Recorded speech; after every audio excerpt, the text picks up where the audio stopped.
Hi, this is Natalie Bodley. This is week 7 journal. I feel like this is deja vu because I just did my mini unit. This week we watched the C-SPAN video. There were 2 parts, and I hope I answered all the questions. Some of the questions seemed a little bit vague, but we're going to do our best shot. The first question is, what is bigger thinking about thinking big? What does that mean? The general idea.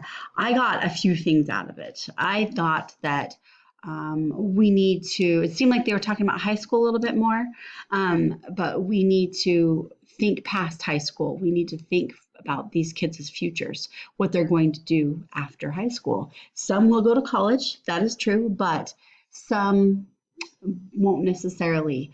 And so they need other options to do.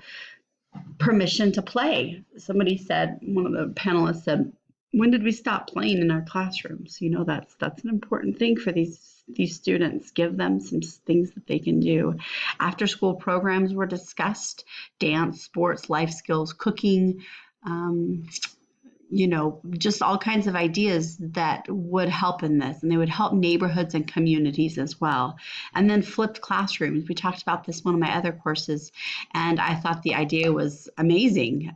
Giving these students for their homework is watching a lesson or a presentation, something that a very entertaining, experienced teacher is, or even not even a teacher, is teaching about, and then having a discussion the next day about it. I think that would be such a good way of thinking big. There's no, the sky isn't the limit. STEAM was the next question. What's the role of STEAM in the United States today? STEAM is necessary. As we've talked about this class, I've seen how many activities, how much our just normal curriculum should be doing these things, because they're the hands-on, innovative ways that our kids can be creative and learn new concepts. And said that there were huge deficits in the United States, but having a good STEAM program yields well-rounded, world-class education. That's what's necessary. People are outsourcing to India and China. Companies are, because that's where the talent is. And we need to change that and get our kids prepared for that. The third question was my perspective on the idea of next generation assessment. The 3 things I kind of pulled out about that is that it's ongoing. As we're assessing our students, we should be doing it throughout the year, not just at the end of the year with the SBAC tests. They should be doing it constantly.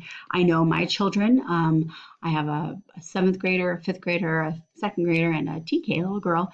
They are doing benchmarks regularly throughout the year to prepare for those. But I wish as parents that we would see those results so that we can help them. Daily feedback on learning. I think emails, information from educators to the parents about what they're learning, what they're responsible for learning that day. I think that would be more important. And then, of course, more critical thinking. We have to teach our kids to think critically about what we're learning, what we're going over. The last question was 2 things that stood out from the video and why these connected for you. The first one was, is education an expense or an investment? And that's, I think, a question that policymakers ask. I feel like oftentimes it's more looked at as just an expense. Oh, let's just throw more money at them. Well, how can we throw money at them in good ways? What can we do? What would benefit these students the most? Would it be more technology, more opportunities for field trips, for other, I don't know, but that's the big idea. That's what we need to think about. Is it an expense or an investment? The other idea was they talked a lot about teachers helping teachers to prevent first-year student or first 5-year teacher burnout. I know that that's a thing. I've seen it in my own district. Teachers are working there 2 years and then just burn out. Sometimes they go to a different district, but I think it's going to be the same problems everywhere, students struggling, parents not being as supportive as they could. So this concept of teachers helping teachers would be sharing things, using FaceTime, using these programs that we've had to use on here where teachers can chime in and be like, you know what, I have the same problem with my kids. It's an area. Sometimes behavior issues are just because of the demographics, and the demographics in one area that are the same as another, and what they do to help. I think that would be really beneficial, is tuning in with that and getting constructive, positive feedback. The last part was, don't be afraid of new things. As a new teacher, go for it.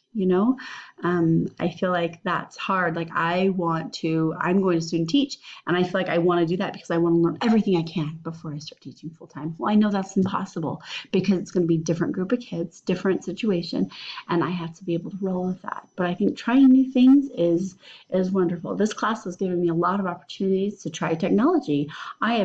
I was terrified about this whole interactive journal thing, but it's so much better and it's so much easier and it's more meaningful because I have to talk about it. And when I can talk about it and not just type something out, then I remember it better.